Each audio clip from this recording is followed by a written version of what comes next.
IT job కోసం చూస్తున్నారా? ఐటీలో కెరియర్ బిల్డ్ చూసుకోవాలనుకుంటున్నారా? అయితే సమాధానం కోడింగ్ ట్యూటర్.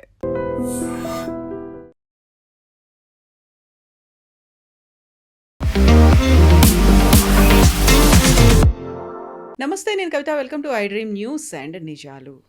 ఇరాన్ మీద అమెరికా, ఇజ్రాయెల్ దాడి కొనసాగుతూనే ఉంది. వరుసగా 7వ రోజు కూడా అది కంటిన్యూ అవుతోంది. బట్ ట్విస్ట్ల మీద ట్విస్ట్లు అనేవి కనిపిస్తూనే ఉన్నాయి. ఇదే ఎపిసోడ్ ఆయిల్కి సంబంధించి కూడా కనిపిస్తోంది. ఇప్పటిదాకా హార్మోజ్ జలసంధిని మూసేసిన తర్వాత దేశాలన్నీ కష్టాలు పడుతూ ఉంటే భారతదేశానికి మాత్రం డొనాల్డ్ ట్రంప్ ఒక చిన్న ఆఫర్ ఇచ్చారు. అది కూడా లిమిటెడ్ పీరియడ్తో కండిషన్స్ అప్లై అంటూ రష్యా నుంచి మనం ఆయిల్ని దిగుమతి చేసుకోవచ్చని. బట్ ట్రంప్ చేసిన దీన్ని ఎలా చూడాలి మనం? నిజంగా భారతదేశం మీద పెత్తనం చూపిస్తున్నారా, లేకుంటే ఫ్రెండ్లీ నేచర్ అనేది కనిపిస్తోందా? ఎందుకని విమర్శలు అనేవి ఎక్కువగా వినిపిస్తున్నాయి? మనతో పాటుగా ఉన్నారు సీనియర్ జర్నలిస్ట్ సురేష్ కొచ్చాతిల్ గారు. సార్ నమస్తే. సో ఈ ఎడతెగని ఎపిసోడ్స్ అనేవి, ట్విస్ట్లు అనేవి కనిపిస్తున్నాయి యుద్ధానికి సంబంధించి. సో అదే కండిషన్ ఇప్పుడు ఆయిల్ మీద కూడా కనిపిస్తోంది. డిఫరెంట్ ఎపిసోడ్స్ ప్రతిరోజు ఒకటి కొత్తగా ఎందుకు బయటకు వస్తున్నాయి? ఇప్పుడు బేసిక్లీ ఏం జరిగిందంటే స్ట్రెయిట్ ఆఫ్ హార్మోజ్ క్లోజ్ చేశారని చెప్పారు ఇరాన్, కానీ కంప్లీట్గా క్లోజ్ చేయలేదు. నిన్న వినుంటారు మీరు, చైనా, రష్యా, మిగతా దేశాలు, కొన్ని ఏషియన్ కంట్రీస్కి వెళ్ళే షిప్స్కి అనుమతి ఇస్తామని చెప్పి. యాక్చువల్లీ ఇరాన్కి అనుమతి ఇవ్వడానికి అధికారం లేదు, ఎందుకంటే అది ఒక షేర్డ్ రిసోర్స్. అది అటువైపు నుంచి చాలా మటుకు సౌదీ అరేబియా నుంచి వస్తున్న ఆయిల్ కూడా వస్తుంది అనమాట. యుఎస్ ఏమంటున్నారంటే ఇప్పుడు వీళ్ళు మిసైల్స్ ఫైర్ చేయడానికి కెపాసిటీ లేకుండా మేము చేసేస్తామంటున్నారు. కానీ అది చేసినాక కూడా వీళ్ళు కావాలంటే మైన్స్ వేయవచ్చు సీలో. అది కాకుండా వాళ్ళ దగ్గర చిన్న చిన్న ఫాస్ట్ అటాక్ బోట్స్ ఉన్నాయి, బోత్ మ్యాన్డ్ అండ్ అన్మ్యాన్డ్. అంటే ఎవరిని నడిపించుకుంటూ వచ్చి షిప్ని కొడతారు. నిన్ననో మొన్న ఒక షిప్ని అట్లా కొట్టారు, బ్రిటిష్ షిప్ని ఒకటి. అది జరగవచ్చు, కానీ దాని పాసిబిలిటీ చాలా తగ్గుతుంది. ఇప్పుడుకి మనకి టెన్షన్ లేదు, ఎందుకంటే మనకి 65 రోజుల ఫ్యూయల్ మన దగ్గర ఉంది, which is optimum you can store. దానికన్నా ఎక్కువ మనం స్టోర్ చేయలేము. మన అండర్ గ్రౌండ్ రిజర్వ్స్, రిఫైనరీలో ఉన్న కెపాసిటీ, మన ఏం చెప్తారు డిస్ట్రిబ్యూషన్ పాయింట్స్లో ఉన్న కెపాసిటీ. మన చర్లపల్లిలో, హైదరాబాద్లో పెద్ద డిస్ట్రిబ్యూషన్ ఉంటుంది ఐఓసీఎల్. 65 రోజులతో మన దగ్గర, అంటే ఆల్మోస్ట్ 2 months ఫ్యూయల్ మన దగ్గర ఉంది. అది చాలా యాక్చువల్లీ. అది కాకుండా చాలా మటుకు fuel is on the way. Venezuela నుంచి, యుఎస్ నుంచి తెప్పించుకుంటూ ఆ ఫ్యూయల్ అంతా వస్తుంది మన వైపు. ఇది కంప్లీట్గా క్లోజ్ కాలేదు యాక్చువల్లీ. అటువైపు సౌదీ అరేబియా ఇటువైపు నుంచి కూడా పంపించచ్చు, రెడ్ సీ నుంచి తీసుకొస్తే. బట్ ప్రాబ్లం హూతీలు కూర్చున్నారు అక్కడ, వాళ్ళు గిట్ట ఫైర్ చేస్తే ప్రాబ్లం అయిపోతుంది. సో మనం అర్థం చేసుకోవాలంటే ట్రంప్ ఇది ఎందుకు ఇచ్చారంటే, బేసిక్లీ దీనికన్నా ముందు బైడెన్ ఒకసారి ఇట్లా చేశారు, మీకు గుర్తుంటుంది. 12-day వార్ వచ్చినప్పుడు కూడా వీళ్ళు దానికన్నా ముందు జరిగిన సంఘర్షాలు కూడా బైడెన్ ఏమన్నారంటే మీరు రష్యన్ ఆయిల్ కొనుక్కొని రీఫైన్ చేసి మిగతా దేశాలకు అమ్మేసుకోండి, సో ఆయిల్ ప్రైసెస్ తగ్గుతుంది అని చెప్పారు, which is the correct point. కానీ ప్రాబ్లం ఎక్కడ వస్తుందంటే దీని తర్వాత ఎన్ని రోజుల దాకా ఇది నడుస్తుంది, అది క్వశ్చన్ వస్తుంది. ఇప్పుడు మీరు అన్న దాని ప్రకారం ట్రంప్ అడ్మినిస్ట్రేషన్ ఏమో 30 రోజులు ఇచ్చారు. అది కూడా oil stranded at see, already load అయ్యి సముద్రంలో వెయిట్ చేస్తున్నవి. అదేమవుతుందంటే ఈ ఆయిల్ అనేది కెపాసిటీ కొంచెమే ఉంటుంది స్టోర్ చేయడానికి. గ్యాస్ అసలు పాసిబిలిటీ లేదు, గ్యాస్ చాలా తక్కువ. సో ఈ ఆయిల్ని ఎక్కడైనా పంపించాల్సి వస్తుంది. సో వీళ్ళేం చేస్తుంటే పెద్ద క్రూడ్ క్యారియర్స్ తెచ్చుకొని దాంట్లో లోడ్ చేసేస్తారు. లోడ్ చేసి ఫ్లాగ్ బెటర్, దానికి ఫ్లాగ్ బెటర్ ఏం చేస్తారు, ఎవరి దగ్గర నుంచి ఆర్డర్ వచ్చిందంటే అప్పుడు ఫ్లాగ్ ఎక్కిచ్చేస్తారు వాళ్ళు. యూజువలీ లోకంలో ఉన్న ఆల్మోస్ట్ చాలా మటుకు షిప్స్కి లైబీరియన్ ఫ్లాగ్స్ పెడతారు. మీరు అడగవచ్చు లైబీరియా ఎక్కడ ఉందని, నాకు కూడా తెలియదు, అక్కడ ఆఫ్రికాలో ఉండొచ్చు. సో లైబీరియన్ ఫ్లాగ్ ఎందుకు పెడతారంటే మన దగ్గర నాగాలాండ్ నుంచి బస్సులు తెచ్చుకుంటారు, అట్లని ట్యాక్సులు తక్కువ అని చెప్పి. లైబీరియన్ ఇస్ కొంచెం ఏం చెప్తారు, ఒక రూల్స్ రెగ్యులేషన్ లేకుండా నడిపించచ్చు లైబీరియన్ దాన్ని. కానీ ఇప్పుడు జరుగుతున్న దాంట్లో మనకి రష్యా దగ్గర నుంచి కొనాల్సింది ఆల్మోస్ట్ 6 ట్యాంకర్లు మన దగ్గర రెడీ ఉన్నాయంట, అట్ సీ. అది మనం తీసుకోవచ్చు ఇప్పుడు ఇమీడియట్గా. అది మన వైపు తీసుకొస్తే నెక్స్ట్ ఒక 2 months, అది కూడా 1 or 2 months మనం వస్తున్న స్టాక్తో నడిపించుకోవచ్చు. మనం రష్యా దగ్గర నుంచి ఒకటే కాదు, మనం గయానా దగ్గర నుంచి కొంటున్నాం, వెనజువేలా దగ్గర నుంచి కొంటున్నాం, మనం యూఎస్ దగ్గర నుంచి కొంటున్నాం, చాలా దేశాల నుంచి మనం కొంటున్నాం. It's not only west Asia. I think మన టోటల్ బయింగ్ కెపాసిటీలో 25 నుంచి 30%. రష్యా నుంచి మనం చాలా తెప్పించుకున్నప్పుడు లాస్ట్ ఇయర్ పీక్స్ రష్యన్ సీజన్లో మనం సౌదీ అరేబియా నుంచి చాలా తగ్గించేసాం. ఇరాన్ నుంచి కొనట్లేదు. So strait of Hormuz is not a factor for us at all. కానీ మనకు ఒక్క ఫ్యాక్టర్ ఉంది, క్రూడ్ ఆయిల్ కాదు. క్రూడ్ ఆయిల్ కాకుండా చాలా మటుకు మిగతా ప్రోడక్ట్స్ ఉన్నాయి, అది మనం చూసుకోవాలన్నమాట. దానికి ట్రంప్ ఇంకా ఏం చెప్పలేదు. ఫర్ ఎగ్జాంపుల్ గ్యాస్, దీంట్లో 2 టైప్ గ్యాసెస్ ఉంటాయి. ఒకటి సిఎన్జి ఉంటుంది, దగ్గర ఎల్ఎన్జి ఉంటుంది. సో దీనికి ఇప్పుడు మీరు చూస్తున్నారు బ్రిటన్లో, which is a big gas consumer, వాళ్ళకి 65% పెరిగింది 1 డేలో. With in 1 day it increase from 51 first, దాని తర్వాత 65%కి పెరిగింది గ్యాస్ ప్రైసెస్. ఇప్పుడు వాళ్ళు ఏం చేస్తున్నారంటే, వాళ్ళు రష్యా దగ్గర నుంచి ఒక పైప్ లైన్ ఉంది, రష్యా నుంచి వచ్చి యుక్రెయిన్కి వచ్చి, యుక్రెయిన్ నుంచి రష్యా యూరోప్కి వస్తుంది. ఆ పైప్ లైన్ నడిమిట్లో 2-3 ప్లేస్లో యుక్రెయిన్ బ్లాస్ట్ చేసి పడేశారు. ఇప్పుడు యూరోప్ ఏమంటున్నారు, యుక్రెయిన్ దగ్గర రిస్టోర్ చేయమంటున్నారు. రష్యన్ గ్యాస్ కొంటున్నారు, రష్యా అంటున్నారు మీకు గ్యాస్ మేము ఇవ్వమంటున్నారు. మీరు కావాల్సినప్పుడు మమ్మల్ని హెల్ప్ చేయలేదు, మా మీద యుద్ధం చేస్తున్నారు, మీరు ఎక్విప్మెంట్ పంపిస్తున్నారు యుక్రెయిన్కి, మీరు ఏం చెప్తారు జెట్స్ ఇస్తున్నారు వాళ్ళకి, మిసైల్స్ ఇస్తున్నారు, మేము మీకెందుకు గ్యాస్ ఇవ్వాలని. So it's become a big political issue నా అక్కడ. స్ట్రైట్ ఆఫ్ హార్మూజ్ చాలా మటుకు క్లోజ్ చేసిన దాని తర్వాత ఆయిల్ ప్రైసెస్ 15% పెరిగింది కవిత గారు. ఇంకా పెరగచ్చు, కానీ ఎక్కువ పెరుగుతుంది ఎందుకు లేదంటే భారతదేశం లాంటి వాళ్ళకి పర్మిషన్ ఇచ్చారు. అది కాకుండా సౌదీ అరేబియా వాళ్ళ ల్యాండ్తో ఒక పైప్ ఉంది, అదర్ ఎండ్ నేను చెప్పాను చూడండి, రెడ్ సీ వైపు, అక్కడి నుంచి కూడా పంపింగ్ చేస్తున్నాయి. కానీ కెపాసిటీ ఎక్కువ లేదు దానికి, హోర్మూస్ నుంచి వెళ్ళే కెపాసిటీ లేదు. మూడోది యుఎస్ నేవీ వచ్చి కూర్చుంటారని ట్రంప్ ఒక అష్యూరెన్స్ ఇచ్చారు స్ట్రైట్ ఆఫ్ హార్మూస్లో. అది ఉంటే చాలా మటుకు షిప్స్ మూవ్ అవ్వడం మొదలు పెడుతుంది అనమాట. ఇటువైపు మీరు తీసుకోవాలంటే ఐదర్ రెడ్ సీని తీసుకోండి, మీరు సూయస్ కెనాల్ నుంచి వచ్చే షిప్స్ కూడా అదే వైపు వస్తుంది. కానీ ఓన్లీ క్రూడ్ కాదు, ఓన్లీ ఏం చెప్తారు ఎల్ఎన్జీ కాదు, ఆల్సో చాలా మటుకు పెట్రోకెమికల్స్ వస్తుంది అదే రూట్లో. అది కాకుండా ఫర్టిలైజర్, ఇదంతా 40% ఆఫ్ వరల్డ్స్ ఫర్టిలైజర్ వస్తుంది అదే రూట్ హార్మూస్. కాకుంటే ఫస్ట్ ప్రయారిటీ మాత్రం ఆయిల్కి ఉంది. కానీ మీరు మొత్తం బకెట్ ఆఫ్ థింగ్స్ చూస్తే అందరికైనా ఎక్కువ ఫర్టిలైజర్ ఉంటుంది, క్రూడ్ ఉంటుంది ఆబ్వియస్లీ, దాని తర్వాత ఫర్టిలైజర్ వస్తుంది, ఈవెన్ పెట్రోకెమికల్స్ ఉంది, చాలా important. 34% of world supply of fertilizer, నేను డేటా నుంచి చెప్తున్నాను మీకు, గోస్ త్రూ హోర్మూస్ 34%. అప్పుడు మన ఎరువులు, ఇక్కడ వాడుతున్న ఎరువుల కోసం మనం రేపు అది బంద్ అయితే ఏం చేస్తాం, మనం ఎక్కడి నుంచి తెప్పించుకుంటాం? దాట్స్ గోయింగ్ టు బి చాలా పెద్ద క్వశ్చన్ ఉంటుంది. మెథనాల్ 32% అదే రూట్ నుంచి వస్తుంది. క్రూడ్ ఆయిల్ మనం చూస్తున్నాం, క్రూడ్ 31% కంపేర్ టు మెథనాల్ చాలా తక్కువ క్రూడ్. ఎల్ఎన్జి 19%. ఫార్మాస్యూటికల్స్కి కావాల్సిన NGLs, that is liquid natural gas, ఇది అదే రూట్ నుంచి వస్తుంది. ఇప్పుడు మనం అర్థం చేసుకోవాలంటే ఈ ఎన్జిఎల్స్ అంటారు, ఎన్జిఎల్స్ని యాక్చువల్లీ ప్రాసెసింగ్ టైంలో సపరేట్ చేస్తారన్నమాట. దీన్ని ప్రాసెసింగ్ టైంలో దాన్ని సపరేట్ చేసి న్యాచురల్ గ్యాస్ ప్రాసెస్ చేసినప్పుడు సపరేట్ చేసి దాన్ని ఎల్ఎన్జీగా తీసుకొస్తుంది. సో ఆ పార్టికల్స్ ఫార్మాస్యూటికల్స్కి చాలా పనికి వస్తుంది. మన ఫార్మాస్యూటికల్ ఆగిపోతుంది. సో మన క్రూడ్ ఒకటే ఆలోచిస్తున్నాం, క్రూడ్ ఇట్స్ బియాండ్ క్రూడ్ చాలా మటుకు. మిగతా ప్రోడక్ట్స్ ఇంకో ప్రాబ్లం వీళ్ళకు ఉంది ఏంటంటే, వీళ్ళకి కావాల్సిన సరుకులంతా ఇదే రూట్ నుంచి వస్తుంది. మనం ఇక్కడ నుంచి బయటికి వెళ్తున్నాం స్ట్రైట్ ఆఫ్ హార్మూస్ నుంచి, ఆయిల్, ఫర్టిలైజర్, మిథనాల్ అన్నీ. రిటర్న్ వైపు గ్రెయిన్స్, వెజిటబుల్స్ యూజువలీ ఫ్లైట్లో కూడా తీసుకురావచ్చు కారు, కానీ చాలా మటుకు ఈ రూట్ నుంచి వస్తుంది. ఇది 1 వే ట్రాఫిక్ కాదు, 2 వే ట్రాఫిక్ ఉంది. వీళ్ళకి అది రాకపోతే అక్కడున్న ప్రజలు మోస్ట్లీ ఎక్స్పాట్రియేట్స్, దాంట్లో చాలామంది ఇండియన్స్ కష్టపడతారు. దానికోసం మీరు చూసుంటారు యుఏఈ రూలర్స్ దుబాయ్ మాల్లో వెళ్ళి నడుచుకుంటూ వెళ్ళి మాట్లాడుతూ, క్రౌన్ ప్రిన్స్ అన్ని ప్రైస్లు ఏమి ఎక్కువ కాదు, భయపడకండి, ఇక్కడే ఉండండి.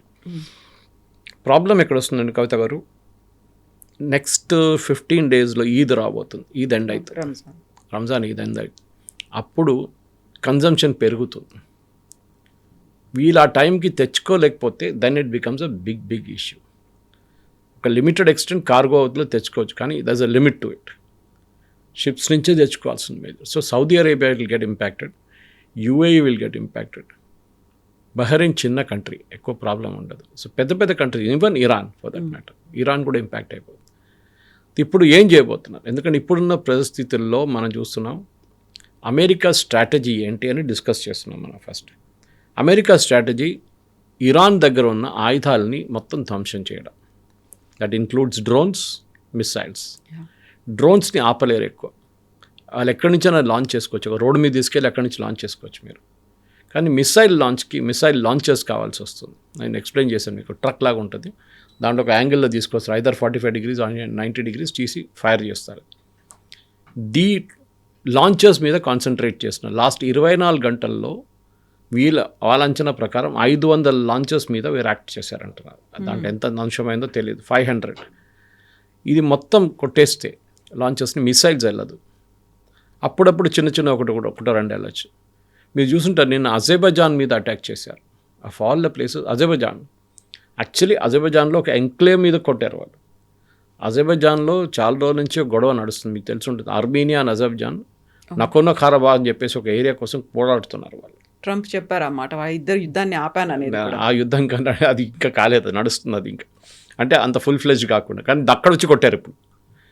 So Azerbaijan is got wild, ఎందుకంటే it's Muslim country, Islamic country. మీరెట్టు మమ్మల్ని కొడతారు అని చెప్పి వాళ్ళు ఇప్పుడు ఇరాన్ మీద పడుతున్నారు. ఇరాన్ ఏమంటారు, మేమే కొట్టనే లేదు మీ మీద, ఇది చేసేది ఇజ్రాయెల్ పని ఇదంతా, కావాలని చెప్పి వాళ్ళు ఎక్కడి నుంచో ఫైర్ చేసి మా పేరు మీద పెడుతున్నారు. ఇరాన్ కొట్టారు అంటున్నారు, మేము కొట్టలేదు అంటున్నారు. ఇదే డైలాగ్ ఇరాన్ సైప్రస్ మీద చెప్పారు. సైప్రస్ RAF బేస్ మీద కొట్టినప్పుడు కూడా ఇదే మాట అన్నారు, మేము చేయలేదు, ఇంకెవరో చేస్తున్నారు, మా పేరు స్పాయిల్ చేయడానికి ఇంకెవరో చేస్తున్నారు. సరే, అది సపరేట్గా పెడదాం, అది ఇప్పుడు మనం బిలీవ్ చేయలేం దాన్ని. కానీ ఇప్పుడున్న పరిస్థితుల్లో నెక్స్ట్ 5 days చాలా క్రూషియల్గా ఉంటుంది. నెక్స్ట్ 5 daysలో ప్రెసిడెంట్ ట్రంప్ ఆయన ఈ వార్ ఎండింగ్ గేమ్కి రాకపోతే పెద్ద ప్రాబ్లం కాబోతుంది. ఆయన వార్ అయితే మొదలుపెట్టాడు. ఇప్పుడు చూడండి, ఆయన 5 స్టేట్మెంట్లు ఇచ్చారు లాస్ట్ 36 hours. ఫస్ట్ అంటే చెప్పారు, ఇరానియన్ ప్రజలు మీరందరూ రోడ్డు మీదకి రండి, వచ్చి పోరాటం చేయండి అని. ప్రొటెస్ట్లు చేయాలి. Within 8 hours it changed. మీరు రోడ్డు మీద రాకండి, మా వాళ్ళు మిసైల్స్ ఫైర్ చేస్తున్నారు, మీరు రోడ్డు మీద వస్తే వాళ్ళు చంపేస్తారు, లేకుంటే మా మిసైల్స్ వచ్చి మేము పడుతుంది, మీరు రోడ్డు మీద రాకండి, ప్రొటెస్ట్ చేయకండి. ఓకే, తర్వాత 6 గంటల తర్వాత తల్లి మార్చేశారు. నో మీరు రోడ్డు మీద 36 గంటల్లో 6 సార్లు మార్చారు ఆయన స్టేట్మెంట్. తో అమెరికన్ పాలసీ మేకర్స్ కన్ఫ్యూజ్ అయిపోతున్నారు.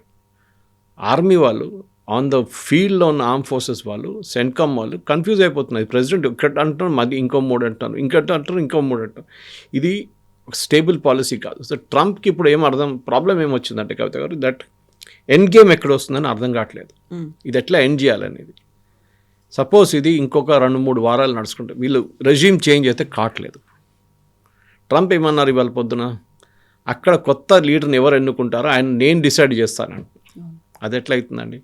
వాళ్ళ దేశం, వాళ్ళ సోకాల్డ్ రూల్, దాంట్లో మీరెళ్ళి నేను వెనజువేలాలో చేశాను కదా, రాడ్రిగేజ్ని కూర్చోబెట్టాను అక్కడ, ఆమెని ఇక్కడ కూడా నేనే కూర్చోబెడుతున్నట్టు. కానీ ఇరానియన్ ప్రజలు అది అంగీకరించారు.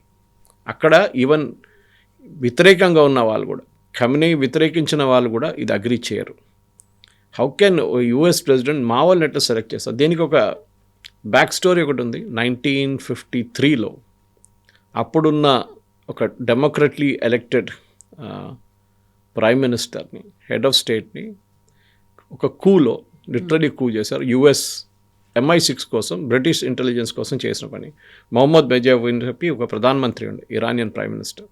ఆయన కిందకి దింపారు వీళ్ళు కలిసి. ఎందుకంటే ఆయన అక్కడి నుంచి తీసుకెళ్లే ఆయిల్ని మాకు రాయల్టీ కావాలని అడిగారు బ్రిటన్ దగ్గర. అప్పుడు దాకా బ్రిటనే తీసుకెళ్తున్నారు ఆయిల్. ఆలోచించండి, ఇరాన్ నుంచి డబ్బులు ఇవ్వకుండా. సో ఇలా అడిగారు, రాయల్టీ అడిగారు, మాకు ప్రతి బ్యారెల్ ఇంత ఇవ్వాలి, మీరు మా దగ్గరని తీసుకెళ్తున్నారు, మేము ఇవ్వని చెప్పాము. So this president became very tough. So ఆయన్ని కిందకి దింపేశారు వీళ్ళు. రీప్లేస్మెంట్గా తీసుకొచ్చింది షా ఆఫ్ ఇరాన్, రేజా పెహ్లవి. ఆయన 53 నుంచి 79 దాకా రూల్ చేశారు. దాని తర్వాత ఖొమేనీ వచ్చారు, మనకు స్టోరీ అంతా తెలుసు. ఇప్పుడు మీరు అదే డెమోక్రసీ కావాలంటే మీరే కదా ఆ డెమోక్రసీని స్పాయిల్ చేసింది, మీరే కదా వాడిని కిందకి దింపింది. మళ్ళీ మీరు కొత్త డెమోక్రసీ తీసుకొస్తారు మీరు. సో ఇది ఏం చెప్తారు, ఒక పాస్ట్ మెమరీ. కర్మ ఎక్కడ వెళ్ళదు, కర్మ తిరిగి వస్తుంది ఏదో ఒక రోజు. And this is the classic example of that. ఇప్పుడు యూఎస్కి ఏం చేయాలని తెలియట్లేదు. ఇజ్రాయెల్కి చాలా క్లియర్, వాళ్ళ మ్యాండేట్ ఏంటి, వీళ్ళని మొత్తం నాశనం చేయాలి, వీళ్ళకి కెపాసిటీ ఉండకూడదు లాంచింగ్ చేయడానికి, లేకుంటే ఏదైనా మిసైల్ కానీ డ్రోన్ కానీ ఏదైనా, యురేనియం కూడా. కానీ యూఎస్కి ఎగ్జిట్ చేయడానికి అర్థం కావట్లేదు. ట్రంప్ ఎందుకు దిగాడు ట్రంప్కే తెలియదు. ఇప్పుడు ఒక వార్ ఆపడం అంటే మోదీ గారు చేసినప్పుడు మనందరూ మన దేశంలో సోకాల్డ్ ఆర్మ్ చైర్ ఎక్స్పర్ట్స్ చాలామంది ఉన్నారు. మోదీ గారు ఎందుకు ఆపారు, 4 రోజుల్లో ఇంకో 2 రోజులు ఉంటే మనం కరాచీ కొట్టేస్తుండే, పాకిస్తాన్ లేకుండా అయిపోతుండే, ఇస్లామాబాద్ మన చేతిలో ఉంటుండే, మన ఆర్మీ అక్కడ వెళ్ళి కూర్చుంటుండే. అదే గ్రౌండ్ సిచ్యువేషన్ ఇంకొకటి ఉంటుంది. యుద్ధం స్టార్ట్ చేయడం చాలా ఈజీ. రష్యా యుక్రెయిన్ వార్ మొదలైనప్పుడు అందరు అన్నారు పుటిన్ 2 వారాల్లో ఫినిష్ చేసేస్తాడు, అయిపోతుంది అన్నారు. 4 సంవత్సరాలు అయింది. 1,00,000 మంది ఎక్కడ, 1,00,000 మంది అక్కడ చనిపోయారు. No result. ఇప్పుడు కూడా నడుస్తుంది. ఇప్పుడు అందరు మర్చిపోయారు. యాక్చువల్లీ అక్కడ యుద్ధం ఉందనేది మర్చిపోయారు పాపం. వాళ్ళిద్దరు కొట్టుకుంటున్నారు. ఎన్ని మంది వచ్చినా ఎంతమంది పోయారో తెలియదు. ఇప్పుడు లాస్ట్ 1 మంత్లో ఇటువైపు చూడండి, పాకిస్తాన్ ఆఫ్ఘనిస్తాన్ కొట్టుకుంటున్నారు. ఎవడు పట్టించుకోవట్లేదు. అది కూడా పాకిస్తాన్ నిన్న కూడా ఏదో బాంబింగ్ చేశారంటున్నారు. ఇది పర్టికులర్ ఏం ప్రాబ్లం అంటే ప్రెసిడెంట్ ట్రంప్కి ఈ వార్ మన మోదీ గారు ఆపినప్పుడు ఏమన్నారు, మన ఆబ్జెక్టివ్ మనం మీట్ అయిపోయాం. ఇజ్రాయెల్ గాజా కూడా అదే అన్నారు, వారంలో అయిపోతుంది, ఒక 10 డేస్లో Israel will finish them of అన్నారు. ఇప్పుడు అది కూడా 2 సంవత్సరాలు 3 సంవత్సరాలు అవుతుంది, నథింగ్, నో రిజల్ట్. ఇప్పుడు కూడా అక్కడ బాంబింగ్, ఇక్కడ బాంబింగ్ నడుస్తుంది. మోదీ గారు ఎందుకు ఆపారంటే వాట్ ఈజ్ యువర్ ఆబ్జెక్టివ్? మీ ఆబ్జెక్టివ్ టెర్రరిస్ట్ క్యాంప్ని కొట్టడం. కొట్టామా, అయిపోయింది. వాళ్ళు చనిపోయారు చాలామంది, very good, we're stopping it, we have nothing more. కానీ పాకిస్తాన్ మన మీద దాడి చేశారు మళ్ళీ. So we have to hit back. And మనకు తెలిసిందే 4వ రోజు మొత్తం ఫినిష్ అయినప్పుడు వాళ్ళు సీజ్ ఫైర్ అడిగారు మన దగ్గర, కిరాణా హిల్స్ కొట్టిన తర్వాత. We agree to. అక్కడే వస్తుంది. ఇప్పుడు ట్రంప్కి యుద్ధం ఆపాలంటే ఏ పొజిషన్ మీద తీసుకొచ్చి ఆపుతారు? నేను అక్కడ రెజీమ్ మార్చలేదు. రెజీమ్ అదే రెజీమ్ ఉంది ఇప్పుడు కూడా. వెనిజువేలాలో ఇంత మాట్లాడతారు కానీ ఆయన ఇప్పుడు కూడా మడూరో వాళ్ళ మనుషులే ఉన్నారు. పేర్లు మారారు అంతే. Maduro government is still there. It is Rodriguez is running the government, అంతే, ఇంకేం డిఫరెన్స్ లేదు అక్కడ. వాళ్ళ మినిస్టర్స్ ఉన్నారు, వాళ్ళ దాంట్లో ఉన్న క్యాబినెట్ ఉన్నారు, వాళ్ళ ఆర్మీ చీఫ్ ఉన్నారు, అందరూ వాళ్ళే ఉన్నారు. పేరు ఒకటే మార్చారు అంతే. ఇక్కడ కూడా అది చేయాలని ట్రంప్ ట్రై చేస్తున్నారు కవిత గారు. I think that is will be, ఏ దేశం అంగీకరించారు. బట్ అక్కడ ఆ కండిషన్ ఉంటే ఇప్పుడు మనమేమో రష్యా ఆయిల్ని మనం ఇంపోర్ట్ చేసుకోవచ్చు అనేది మళ్ళీ ఇంకొక చిన్న కండిషన్స్తో పెట్టినప్పుడు కూడా ఆయనే అంటాడు రష్యా నుంచి మనం ఆయిల్ కొనుక్కోవద్దని. ఒకవేళ మీరు కొనుక్కుంటే నేను ఎక్కువ ఇంపోజ్ చేస్తాను మీ మీద ట్యాక్సులు, టారిఫ్లు అన్నాడు. ఆ తర్వాత మీరు ఇండైరెక్ట్గా ఉక్రెయిన్ వార్కి హెల్ప్ చేస్తున్నట్టుగా అవుతోంది అనే మాట చెప్పి ఇప్పుడు మళ్ళీ మనకు ఒక ఫ్రెండ్షిప్ లాగా ఏదో మీకు ఒక సాఫ్ట్ కార్నర్ ఉంది అన్నట్టుగా 30 days ఒక లిమిట్తో మళ్ళీ మనకి ఇస్తున్నాడు. అంటే వై హీఈస్ కంట్రోలింగ్ అస్? మన మీద ఆయన పెత్తనం ఏంటి? మనం ఎందుకు ఆయన చెప్పినట్టుగా వింటున్నాం? మన గవర్నెన్స్ బ్యాడ్ ఉందా, లేకపోతే ఆయన టూ లీనియన్స్ అయిపోయిందా? ఎందుకు ట్రంప్ మన మీద అంతలా ప్రెషర్ పెడుతున్నాడు అనే ఒక మాట. ఈ వార్ మొదలైనప్పుడు శనివారం రోజు పొద్దున్న నేను ఒక ట్వీట్ చేశాను, సేయింగ్ దట్ ట్రంప్ మన మీద 25% టారిఫ్ పెట్టబోతున్నాడు. అది దేనికని అడగండి, రష్యన్ ఆయిల్ కొనాలి అని చెప్పి. కొనకపోతే మేము 25% టారిఫ్ పెడతాం మీ మీద. అదే జరిగింది. ఇప్పుడు టారిఫ్ లేదు, కాకపోతే 30 days టారిఫ్ లేదు కాదు, ఇప్పుడు టారిఫ్ పెట్టలేరు. Even if you by Russian oil today tariff పెట్టలేరు, ఎందుకంటే అది సుప్రీంకోర్టు కొట్టుపడేశారు అది. సో ఆయనకు అది ఆప్షన్ లేదు. ఇప్పుడు ఉన్న 15% మ్యాక్సిమం, అంతే, దానికన్నా ఎక్కువ ఆయన చేయలేరు. కానీ ఈ కెన్ డూ అదర్ థింగ్స్. మన మీద మిగతా కండిషన్స్ పెడతారు, లేకుంటే ఇంకేదైనా ఇష్యూ క్రియేట్ చేస్తారు, చేయొచ్చు కావాలంటే. కానీ మేజర్గా రష్యా దగ్గర నుంచి ఆయిల్ ఎందుకు కొంటున్నాం అంటే, ఒకటి, ఈ 3వ 4వ రోజు పుటిన్ ఒక స్టేట్మెంట్ ఇష్యూ చేశారు that we are ready to give oil to India because India మాకు ప్రాబ్లం ఉన్నప్పుడు మాతో నిలబడిన నేషన్. ఎవరు కొనకపోతే మా దగ్గర ఇండియా కొనుక్కున్నారు ఆయిల్. వాళ్ళ మీద శాంక్షన్స్ వేశారు, అప్పుడు కూడా మా దగ్గర కొనుక్కున్నారు ఇంకా 6 నెలలు. ఆలోచించండి. So we will help. అదే టైంలో నేను చెప్పాను చూడండి, రష్యా యుక్రెయిన్ నుంచి వెళ్తే పైప్ లైన్ గురించి చెప్పారు. ఓకే, మేము యూరోప్కి గ్యాస్ ఇవ్వము, దట్స్ ఇట్. ఎందుకంటే మా మీదే మీరు శాంక్షన్ తెప్పించారు, మా మీద స్విఫ్ట్ అకౌంట్ అంతా బంద్ చేయించారు, మా డబ్బులని గుంజుకున్నారు. Why should we give you gas? Simple as that. Correct కదా? మనకి ఎవరైనా హెల్ప్ చేసినప్పుడు, మన ప్రాబ్లంలో ఉన్నప్పుడు వాళ్ళని ఎప్పుడు మనం మర్చిపోం. Same case what Putin is saying. ఇప్పుడు ఇచ్చిన కండిషన్ ప్రకారం అట్ సీ ఉన్న ట్యాంకర్స్ చాలా ఉంటుంది. అట్ సీ షాడో ట్యాంకర్స్ అంటారు దాన్ని, షాడో షిప్స్, షాడో ట్యాంకర్స్ అంటారు. ఇది తిరుగుతూనే ఉంటుంది సీలో. ఒక ప్లేస్లో వెళ్ళి ఒక 2 రోజులు ఉంటుంది, మళ్ళీ అక్కడి నుంచి ఇంకో ప్లేస్కి వెళ్తుంది, అక్కడి నుంచి 3వ ప్లేస్కి వెళ్తుంది. లాస్ట్లో ఎవడో అడుగుతారు ఏముందా అని, అంటే గ్యాసోలిన్ ఉందా, ఓకే తెచ్చుకో, ఎంత పర్ బ్యారెల్ ఇంత, ఓకే రెడీ, చాలా మేము కొనుక్కుంటామంటారు. ఇది చాలా మటుకు నేటో షిప్స్ ఆపారు దీన్ని. చాలా రోజులు నడుస్తుంది గేమ్ అది. హై సీజ్లో నేటో ట్రూప్స్ పట్టుకుంటున్నారు ఈ షిప్స్ని, పట్టుకొని తీసుకెళ్ళిపోతాం. మొన్న కూడా చూసాం, ఇరాన్ నుంచి వచ్చిన 2 షిప్లు మనమే పట్టుకున్నాం. ఓకే, అంటే ఇది ఒక గేమ్, ఇది పొలిటికల్ గేమ్. ఈ ఆయిల్ అనేది ఇప్పుడు పెద్ద మార్కెట్లో పెద్ద ఇష్యూ అయిపోయింది.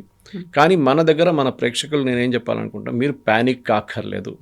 ఇక్కడ కొంతమంది సోకాల్డ్ ఎక్స్పర్ట్స్ టెలివిజన్ స్టూడియో కానీ న్యూస్ పేపర్లో కూడా చూశాను వాళ్ళ ఆర్టికల్స్లో, కొంతమంది లేనిపోయిన పుకార్లు చెప్తున్నారు. గవర్నమెంట్ ఆఫ్ ఇండియా కూడా చాలా క్లియర్గా చెప్పారు, మన దగ్గర మోర్ దాన్ అడిక్వేట్ ఉంది, మన రష్యన్ ఆయిల్ కొంటున్నాం, వీఆర్ బయింగ్ వెనిజువేలన్ ఆయిల్, మీరు ఏ టెన్షన్ పడక్కర్లేదని. సో సోషల్ మీడియాలో ఒక వీడియో కనిపించింది. పంజాబ్లో ఒక పర్సన్ వాటర్ ట్యాంకర్ని పెట్రోల్ బంక్కి తీసుకెళ్ళి దాంట్లో 1000 లీటర్స్ పెట్రోల్ కొట్టించాడు అనేది. ఆయన పిచ్చోడు అంతే, ఇంకేం చెప్పలేము. బికాస్ మీరు ఎన్ని రోజులు స్టోర్ చేస్తారు దాన్ని, దేనికి వాడుకుంటారు? మీరు ట్రాక్టర్లో వాడుకుంటారా? Okay, I can make sense. కానీ మన దగ్గర ఇదే ప్రాబ్లం కాబట్టి మీరు గుర్తుంటుంది, ఇప్పుడు ప్రైసెస్ ఆయిల్ మారవు. ముందు వారంకి మారుతుండే ఆయిల్ ప్రైసెస్. ఒకసారి ₹2 పెంచుతారు, మళ్ళీ ₹1 తగ్గిస్తారు. ఈ ₹2 పెంచగానే రేపు పొద్దు నుంచి పెంచుదంటే సాయంత్రం కాగానే పెట్రోల్ బంక్ ముందు పెద్ద లైన్ ఉంటుండే. దాంట్లో మర్సిడీస్ బెంజ్ నడిపిస్తున్నాడు కూడా లైన్లో వచ్చి నిలబడతాడు. మీరు ఫుల్ ట్యాంక్ కొట్టినా కూడా మీరు ఎంత సేవ్ చేస్తారు? $200, $300, $400 అంతే కదా. ఒక కార్ ఫుల్ ట్యాంక్ కొట్టిస్తే దానికన్నా ఎక్కువ అయితే మీరు సేవ్ చేయరు. మ్యాక్సిమం ₹1000 ఉండొచ్చు పెద్ద కార్స్లో. ఎందుకు ఇంత ప్యానిక్? అదే అర్థం కావట్లేదు. ఇప్పుడు కూడా అంతే, there no need to panic. ఎందుకంటే మనది మోర్ దాన్ ఎనఫ్. మన దగ్గర మనం ఎప్పుడు మాట్లాడుతుంటాం చూడండి, అండర్ గ్రౌండ్ స్టోరేజ్ ట్యాంక్స్ ఇవాళ వచ్చింది. సాల్ట్ క్యావెన్స్లో కూడా మనం స్టోర్ చేస్తున్నామంట.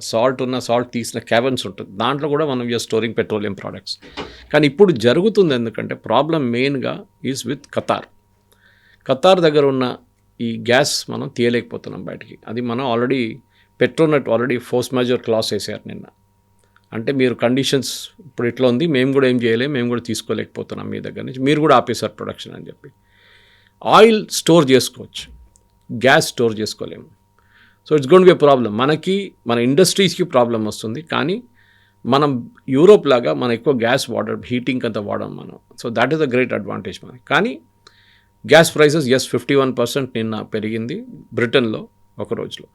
చూద్దాం అది నెక్స్ట్ 2-3 డేస్లో ఏమవుతుంది. రష్యా మళ్ళీ అలౌ చేస్తారా, అది వాళ్ళ పైప్ లైన్ నుంచి మళ్ళీ పంపింగ్ అలౌ చేస్తే గ్యాస్ ప్రైసెస్ మళ్ళీ తగ్గుతుంది. కానీ ఓవరాల్గా ప్రెసిడెంట్ ట్రంప్కి ఒక ఎండ్ గేమ్ లేదు, అది పెద్ద ఇష్యూ అయిపోయింది. ఎక్కడ ఆపాలని అర్థం కావట్లేదు. డైలీ ఫస్ట్ డే సాటర్డే నుంచి నిన్న 6th డే ఈవినింగ్ దాకా ఇరాన్ ఫైర్ చేసే మిస్సైల్స్ 80% తగ్గింది, డ్రోన్లు 72% తగ్గింది. అంటే 2 things మస్ట్ బి హ్యాపెనింగ్. 2 కారణాలు ఉండొచ్చు. ఒకటి, వీళ్ళ దగ్గర ఆయుధాలు అయిపోతున్నాయి, తో బంద్ చేసేస్తున్నారు. రెండవది, వీళ్ళు సేవ్ చేసుకుంటున్నారు. డైలీ 50 కొట్టక్కర్లేదు, డైలీ 100 కొట్టక్కర్లేదు, డైలీ 200 డ్రోన్లు కొట్టక్కర్లేదు. మనం రోజుకి 10 డ్రోన్లు కొడదాం డిఫరెంట్ డైరెక్షన్స్లో, చాలు. వీళ్ళు ఎప్పుడు భయపడి ఉంటారు, ఎప్పుడు టెన్షన్లో ఉంటారు. ఇది మన ఒక నెల కోర్సు నడిపిస్తే Trump has to take a decision, exit. ఆ ఎగ్జిట్ సొల్యూషన్ ఏంటి చూడండి. ఇప్పుడు ఆయన ఏం చేస్తాడు, ఏమనంటే అంటాడు, నేను గెలిచేసాను, అయిపోయింది, వీఆర్ ఫినిష్ ద వార్ అని వెళ్ళిపోతారు. ఇది 11 నెలల ముందు కూడా జరిగిన ఇదే సీన్. అప్పుడు జూన్లో జరిగింది ఏంటి, మేము మొత్తం ఇరానియన్ న్యూక్లియర్ స్ట్రక్చర్ని కొట్టిపడేసాం, వీఆర్ డిస్ట్రాయిడ్ ఇట్ అన్నారు.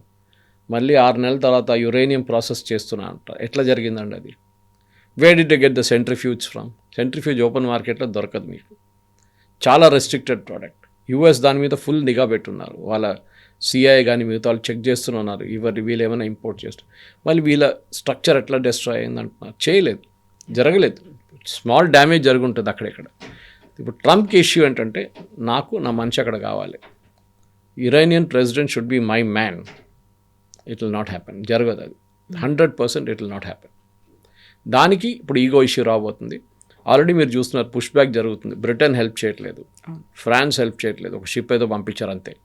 స్పెయిన్ అయితే నో అని చెప్పేశారు, ఆయన మీద టారిఫ్ పెడతారంట దానికోసం ఫైట్కి. So everybody is backed out. అన్నిటికంటే సర్ప్రైజింగ్ ఏంటంటే కవిత గారు, దిస్ గల్ఫ్ నేషన్స్ వాళ్ళ మీద దాడి చేసినా కానీ, వాళ్ళు థ్రెటన్ చేసినా కానీ ఏం చేయట్లేదు ఇరాన్ మీద, ఇంక్లూడింగ్ ఖతర్ ఏమన్నారు, మా మీద దాడి చేశారు కదా, we will show what we can do అన్నారు. నిన్న సాయంత్రం 2 Iranian jets, I'm not sure which one it was, Su-52 లేకుంటే పాత మిగ్లో తెలియదు, ఆల్మోస్ట్ అలూద్ బేస్ దగ్గరకు వచ్చేసారు ఖతార్లో. They was just I think 15-20 kilometre దూరంలో ఉన్నారు. For a jet 15-20 kilometres nothing, సెకండ్స్లో వచ్చేస్తారు వాళ్ళు. అప్పుడు ఖతార్ దాన్ని కొట్టుపడేశారు 2ని, దే షాట్ ఇట్ డౌన్. ఇప్పుడు ఇరాన్ వాళ్ళ జెట్స్ కూడా యూజ్ చేస్తున్నారు, ఎక్కడుండే ఇన్ని రోజులు తెలియదు. దానికి ఒక ఎగ్జాంపుల్ ఇవ్వాలంటే Iran size 4 times that of France కన్నా 2 to 3 times to 4 times bigger than France. So మీరు ఎక్కడైనా దాచిపెట్టచ్చు. మీరు తెహరాన్లో పెట్టక్కర్లేదు, ఇస్ఫహాన్లో పెట్టక్కర్లేదు, కోమ్లో పెట్టక్కర్లేదు, మీరు ఎక్కడో దాచిపెట్టవచ్చు ఏరియాస్లో, remote corners you can hide it. అప్పుడు మీకు ఇంకా దీన్ని ఎక్కడ ఉందని తెలుసుకోవడానికి ఇంకా పెద్ద ప్రాబ్లం అవుతుంది. ఒకటే అడ్వాంటేజ్ ట్రంప్కి ఏముందంటే and Israel also that first day వాళ్ళు డీకెపాసిటేట్ చేశారు న్యూ లీడర్షిప్ని. దాని తర్వాత ఖమెనీ అండ్ కమాండర్స్, దాని తర్వాత సెకండ్ లెవెల్ వాళ్ళే ఇప్పుడు హ్యాండిల్ చేస్తున్నారు. మీరు మొన్న ఒక బాంబింగ్ జరిగింది వీళ్ళది ఒమాన్ మీద, వీళ్ళు అన్నారు తప్పైంది అనేది. రెండో రోజు మళ్ళీ కొట్టారు. అంటే సంబడి హైరార్కీలో రాసి పెట్టారు మన మీద బాంబింగ్ జరిగితే ఇది చేయాలి 1 2 3 4 5 6 అని. వాళ్ళు అదే చేస్తున్నారు. And they are not giving up. They are not giving up and they are not taking orders from the top because nobody to take orders from. Me commander చెప్పాలి కదా ఆపరా నాయన అని చెప్పేసి, ఇది చెప్పడానికి ఎవరు లేరు. సో మాకు చెప్పింది మేము చేస్తున్నాం అంతే. సో ఒక్క రోజుకి వీళ్ళకి ఇప్పుడు ఎన్ని కొట్టచ్చు, ఒకరోజు మన ఆపాలన్నా, should be hold it back, ఏం చెప్తారు ఆ థింకింగ్ వీళ్ళకి రావట్లేదు. ఇది పెద్ద ప్రాబ్లం అన్నమాట. సో ఏ రోజు దీని ఎండింగ్ అవుతుందో అది ఎవరికి తెలియట్లేదు. ఇజ్రాయెల్కి తెలియదు and Israel is not bothered. యూఎస్కి చాలా పెద్ద ప్రాబ్లం, ఎందుకంటే ట్రంప్కి పొలిటికల్ వెపన్ అయిపోయింది. నెటన్యాహుకి ఇష్యూ లేదు. ట్రంప్కి ఇప్పుడు లోకల్ ఫస్ట్ మొదలైన రోజులు 2-3 రోజులు అందరూ వా అన్నారు. ఇప్పుడు అందరూ వెరీ స్కెప్టికల్. ఏం జరుగుతుంది, ఇది ఎప్పుడు ఆపుతారో నాకు తెలియదు. చెప్పాను చూడండి 6 సార్లు మార్చారు స్ట్రాటజీ. సో ఎవ్రీ వార్కి ఒక స్ట్రాటజీ ఉంది. ఈ వార్కి స్ట్రాటజీ లేదు, స్ట్రాటజీకి వార్ ఉంది. ఇప్పుడు అది జరుగుతుంది యూఎస్లో. ముందు మీరు దిగేటప్పుడే చాలా క్లారిటీగా రావాల్సింది. మేము బాంబ్ చేయబోతున్నాం, వీళ్ళని డిస్ట్రాయ్ చేస్తాం, వీళ్ళని తీసేస్తాం, వీళ్ళని డీకెపాసిటేట్ చేసేస్తాం, అయిపోయింది. We will bomb their air bases, we'll bomb their IGRC offices, అన్నీ చేస్తాం. దాని తర్వాత ఏంటి, మీరు రెజీమ్ చేంజ్ తీసుకురావాలంటే మీరు బూట్స్ ఆన్ ద గ్రౌండ్ కావాలి మీకు. అంటే మనుషులు ఉండాలి. మీరు కర్డ్ రెబెల్స్ని పంపిస్తున్నారు. ఈ కర్డిష్ రెబెల్స్లో ఇరాన్ వైపు ఉన్న రెబెల్స్లో చాలామంది దగ్గర ఆయుధాలు లేవు. మీరు ఆయుధాలు సప్లై చేయాలి కదా, దానికి టైం పడుతుంది. వాళ్ళకి ట్రైనింగ్ ఇవ్వాలి కదా. మీరు యూఎస్ వెపన్స్ ఇచ్చేస్తే అయిపోతుందా? వీళ్ళు తాలిబాన్ కాదు, వీళ్ళు వచ్చే ఇన్స్టెంట్గా రెడీ కావడానికి. తాలిబాన్ దగ్గర మొత్తం యూఎస్ వెపన్స్ ఉంది ఇప్పుడు కూడా, వాళ్ళు అక్కడ పెట్టిపోయిన వెపన్స్ అని. వీళ్ళకి టైం పడుతుంది, టైం లేదు ఇప్పుడు. ట్రంప్ దగ్గర లేని టైం అనమాట. So even if curd rebels వస్తే కూడా కవిత గారు చాలా చిన్న టెరిటరీ వాళ్ళు సీజ్ చేయగలరు అంతే. అదే టైంలో ఐజీఆర్సీ వాళ్ళు, దట్ ఈస్ వాళ్ళ రెవల్యూషనరీ గార్డ్స్ వస్తే వాళ్ళు ఈజీగా కర్డ్ని ఫినిష్ చేసేస్తారు వాళ్ళు. ఎందుకంటే వీళ్ళు 50 మంది ఉంటే వాళ్ళు 2000 మంది ఉంటారు. And they will finish off the Kurds in no time. The Kurdish rebels మీద డిపెండ్ అయ్యేది చాలా పెద్ద తప్పు, చేయకూడదు. వాళ్ళు హెరాస్ చేయొచ్చు, అక్కడిక్కడ బాంబులు పెట్టి మళ్ళీ పారిపోవచ్చు, అదని చేయొచ్చు. కానీ they cannot do a regular fight. Guerrilla warfare చేయొచ్చు వాళ్ళు కావాలంటే. అండ్ వాళ్ళు యూజ్డ్ కాదు దాంట్లో, అదే ప్రాబ్లం. కర్డిష్ వాళ్ళొక ట్రైబల్ గ్రూప్ వాళ్ళు. నెక్స్ట్ పాయింట్ ఏం రాబోతుందంటే వీళ్ళు ఇప్పుడు నెక్స్ట్ ఏం చేయాలంటే ఇరానియన్ ఆర్మీ మీద కాన్సన్ట్రేట్ చేస్తున్నారు. నాకు అదే డౌట్, పొద్దున్నుంచి అదే చెప్పుకుంటూ వస్తున్నాను. కొన్ని ఇప్పుడు చూస్తున్నా కొన్ని యూఎస్ ఛానల్స్ కూడా అదే మాట్లాడుతున్నారు. ఇరానియన్ ఆర్మీని కొనుక్కుంటారు యూఎస్. అంటే రెవల్యూషనరీ గార్డ్ని కొట్టాలంటే ఆర్మీ కావాలి, ఆర్మీ నుంచి ఒక లీడర్షిప్ కావాలి. ఆ లీడర్ ఎవరు అవుతారో అది ఇంపార్టెంట్. యూఎస్కి డజంట్ మేక్ అ డిఫరెన్స్. మీరు డిక్టేటర్ ఉండొచ్చు, ఎవరైనా ఉండొచ్చు. అంటే సిరియాలో మీరు ఒక టెర్రరిస్ట్ని తీసుకొచ్చి ప్రెసిడెంట్ చేశారు. $10 million మీరే పెట్టారు ఆయన తల మీద. ISIS terrorist, Al-Qaeda. ఆయన ఇప్పుడు ప్రెసిడెంట్గా వచ్చి కూర్చున్నాడు. వైట్ హౌస్ పిలిపించి ఆయన సూట్ టై అని వేయించేసి ఆయన ఫుల్ మ్యాన్ వచ్చి నిలబడ్డాడు అక్కడ. సేమ్ థింగ్ ఇరాన్లో జరగబోతుంది. ఆర్మీ కూ జరిగితే కూడా వీళ్ళకి ప్రాబ్లం లేదు ట్రంప్కి.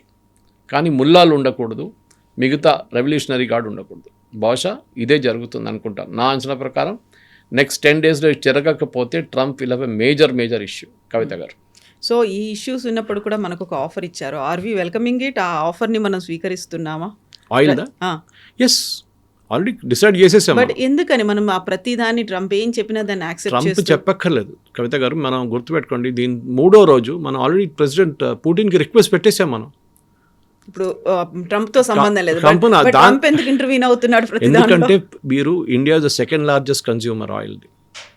మనం వరల్డ్లో మనకు ఆయిల్ తక్కువ పడితే మనం ఆయిల్ గుంజుకుంటే, లేకుంటే ప్రతి చోటు నుంచి మనం గుంజుకుంటే ఆయిల్ ఉండదు మిగతా వాళ్ళకు. రష్యా ఎవరికి అమ్మరు. Russia will not sell it to US. Russia ఏం చెప్తారు, ఇండోనేషియాకి అమ్మరు. రష్యా ఇండియాకి ఇస్తారు.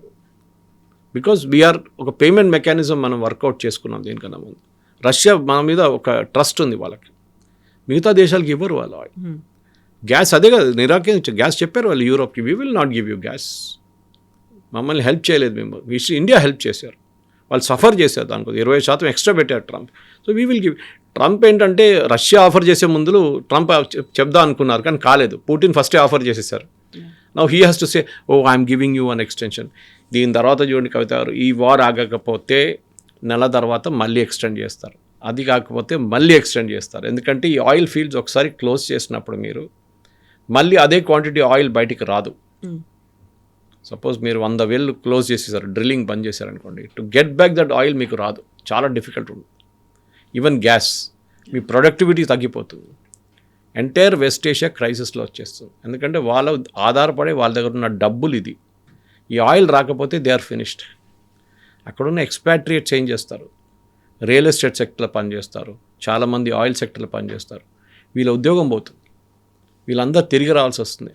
అండ్ యుఏఈ లాంటి దేశాలు, to large extent Saudi Arabia, వీళ్ళందరూ ఎక్స్పాట్రియేట్స్ మీద డిపెండ్ అయి ఉన్నారు వాళ్ళ పని కోసం. ఈ ఎక్స్పాట్రియేట్స్ వెళ్ళిపోయారనుకోండి, ఎవరు చేస్తారు అక్కడ పని? మళ్ళీ మీరు ఎక్కడిని తెచ్చుకుంటారు? It's got a big problem. మనం అనుకుంటాం ఇప్పుడు ఈద్ అయినాక వెళ్ళిపోతారు అందరూ, తిరిగి రాకపోతే వీళ్ళు ఛత్ పూజకి వెళ్తారు బీహారీ వాళ్ళు, మరి రారు 2 నెలల దాకా. ఏం చేస్తారు అప్పుడు? మా వైపు కేరళలో మొత్తం షాపులన్నీ బంద్ అయిపోతాయి. 2 months ఛత్ పూజ కాగానే 1 month హాలిడే. పెట్రోల్ బంక్లో ఎవడు కనిపించాడు మీకు, రెస్టారెంట్లు ఎవరు ఉండరు, షాప్స్లో ఎవరు ఉండరు. ఎందుకు? అంత బీహారీ వాళ్ళు ఉంటారు అక్కడ, బీహారీ అండ్ బెంగాలీస్ అంతే. వీళ్ళు దుర్గా పూజకి వెళ్తారు, వీళ్ళు ఛత్ పూజకి వెళ్తారు. ఇది జరగబోయేది ఇప్పుడు. ఇఫ్ ఎక్స్పాట్రియేట్స్ డోంట్ రిటర్న్, ఎందుకంటే ఇంకోటి నిన్న అది కూడా చెప్పారు, ఎక్స్పాట్రియేట్స్ యూఎస్ నుంచి, యూకే నుంచి, యూరోప్ నుంచి వచ్చి చాలామంది దుబాయ్లో ఉంటున్నారు. ఇప్పుడు వాళ్ళు ఇప్పుడు మనం మాట్లాడుతున్న రికార్డింగ్ కన్నా గంట సేపు ముందు 4 సార్లు సైరన్ మోగింది. 4 సార్లు. They are not use to it. Israeli citizens used ఉన్నారు, వాళ్ళు అప్పుడే షెల్టర్కి వెళ్ళిపోతారు. వాళ్ళ ఫోన్లో ఒక అలామ్ వస్తుంది, they to go to the shelter immediately. ఇది Dubai citizens, they are not use to it.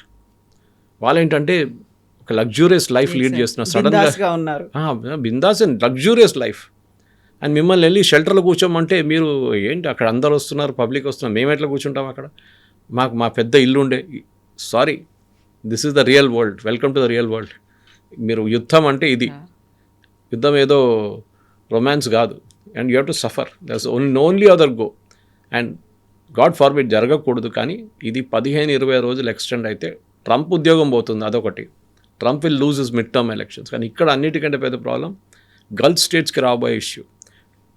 Air traffic పోయింది, మొత్తం ధ్వంసమైంది ఎయిర్ ట్రాఫిక్. అయితే ఇది కెరసిన్తో ఉంటుంది, ఈ జెట్ ఫ్యూయల్ అనేది కెరసిన్తో సేమ్ బర్నింగ్ పాయింట్ ఉంటుంది కవిత గారు.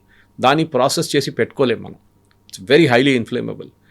తో గ్యాసోలిన్ ప్రైసెస్తోని జెట్ ఫ్యూయల్ 52% పెరిగింది లాస్ట్ 1 వీక్లో. మీరు ఇప్పుడు ఢిల్లీకి వెళ్ళడానికి మీరు 8,000 రూపాయలు టికెట్ తీసుకుంటే it will now become 12,000 to 15,000 rupees. మీరు పెట్రోల్ బంక్ల ప్రైస్ గురించి మాట్లాడుతున్నారు, that is not a worry. అది ఎక్కడ airline ATF fuel is gone to become expensive. Of course government దగ్గర ఇంకా ట్రిక్స్ ఉన్నాయి, గవర్నమెంట్ దాన్ని కస్టమ్ డ్యూటీ తగ్గించేస్తారు, so automatically the price will come down. అది గవర్నమెంట్ ఎమర్జెన్సీ మెజర్స్లో చేస్తారు, అది ఎక్కువ పెరగదు. కానీ చెప్తున్నాను నేను, so ATF priority wise ATF is not a priority. కానీ ఇప్పుడు జెట్ ఎయిర్లైన్స్ అక్కడ సౌదీ నుంచి కానీ దుబాయ్ నుంచి they are not flying. So వాళ్ళు ఏం చేస్తారు, డంప్ చేయడానికి ట్రై చేస్తారు ఇండియాలో తీసుకొచ్చి. ఇప్పుడు ATF అదే జరగబోతుంది నెక్స్ట్ 15 డేస్లో. Indian airlines from India also, like IndiGo, air India, వీళ్ళకి చాలా పెద్ద లాస్ వచ్చింది ఈ దీంట్లో. ఎట్లా తట్టుకుంటారో తెలియదు, కానీ somewhere government will have to find a way out. Yes sir, thank you so much. Thank you very much. Thank you.